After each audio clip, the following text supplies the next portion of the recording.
Sumatera Selatan saat ini merupakan provinsi dengan jumlah kasus COVID-19 ke-7 terbanyak di Indonesia dan tertinggi di Sumatera.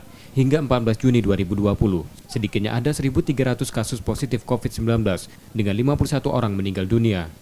Tim ahli Badan Nasional Penanggulangan Bencana Sumatera Selatan, Brigjen Antoni Simamora, lonjakan jumlah kasus tersebut akibat dari penelusuran disertai dengan pengetesan yang masif. Saat ini Sumatera Selatan masih mengandalkan uji di Laboratorium BBLK Palembang dengan kapasitas hingga 600 spesimen per hari. Namun jumlah spesimen yang masuk 800 spesimen sehari. Sebagian spesimen harus dikirim ke Jakarta untuk dites. Namun pemeriksaan di daerah juga dilakukan dengan kapasitas kecil, seperti di RSMA Palembang, RS Pusri, RS Siti Fatimah, RS Rabian Muara Enim, dan RS Siti Aisyah Lubuk Linggau. Antrian spesimen kini dapat dipangkas menjadi 2 hingga 3 hari. Diharapkan hasil tes swab bisa diketahui lebih cepat. Sebetulnya pemerintah kota sudah mengambil langkah-langkah itu. Nah, BBLK ini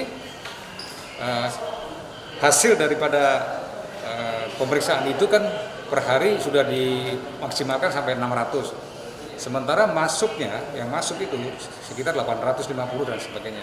Langkah yang diambil sudah dikirim.